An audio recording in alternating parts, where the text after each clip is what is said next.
I'm Glynn-Carney, welcome to this initial reaction video for the film Dunkirk. Now, any long-time viewer of this channel might be a little bit surprised that I even bothered to go and watch this movie. And not without good reason.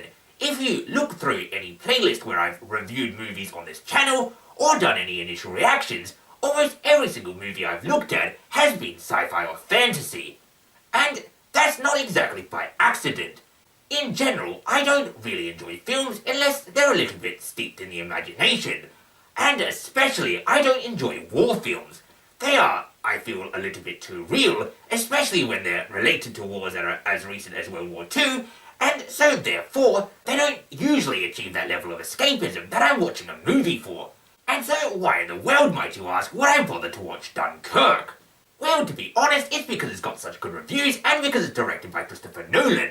And so, when a friend was asking around if anyone would see the film with them, I decided I would bite the bullet and give Dunkirk a chance.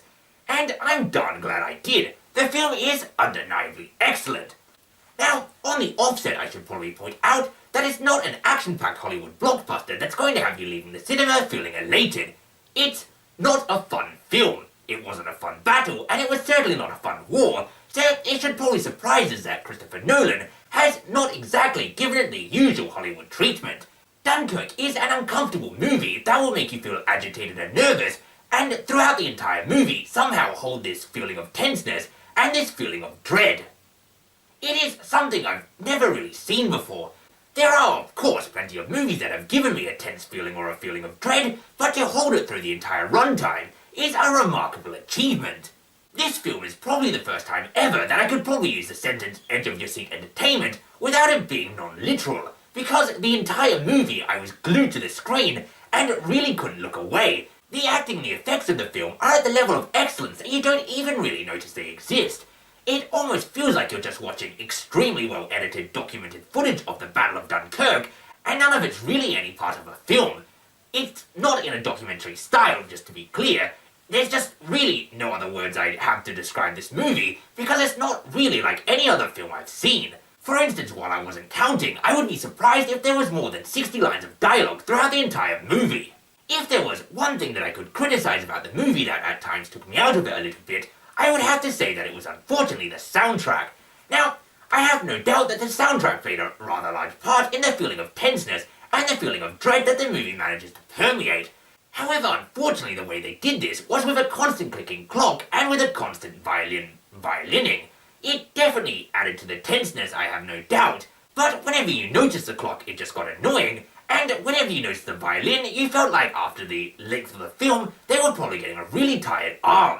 It's sort of like the cowbell in Don't Fear the Reaper. It sounds great until you notice it, and then you can't stop hearing it.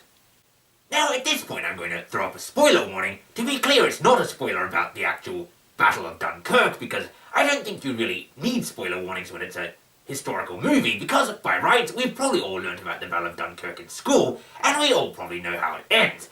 But it is a spoiler to do with a film that I think was a really cool decision, and I think it's probably more interesting if you notice it yourself while watching the movie, rather than me pointing it out. But I would be remiss in not doing so, so spoiler if you want to see it yourself, otherwise I'm about to talk about it. 3, 2, 1, I really liked how throughout the entire movie, despite it being a war movie, which I think is a genre really loosely applied to this movie because it's not like any war movie I've ever seen, but I thought it was amazing that at no point during the film, except for in the last few minutes and then blurred out, do you actually see the enemy soldiers. You do see their weapons of war, you do see their aftermath, and you do see their bullets, but at no point do you see the enemies running towards them. They're instead presented sort of like an invisible, omnipotent threat, which I think was a really powerful decision. It's sort of like the shark in Jaws. It's far scarier when you can't actually see them. And so that's probably where I'll bring this video to an end. It's likely shorter than most of my initial reaction videos because I'm somewhat out of my depth. Dunkirk is not really the period of history I know most well. It's several thousand years afterwards, in fact. And as I said, unlike science fiction, I'm not exactly well versed in the genre of war movies, so I can't really make any clever comparisons. And so Dunkirk. If you're looking for a fun-filled film that will lift your spirits, this is not the movie for you. But if you're looking for an excellent example of cinema as an art form, this is undeniably one of the best. It is an excellent film which will undoubtedly win lots of awards. And so as always, thanks for watching, and until next time, I have been and still am Grim Grindle.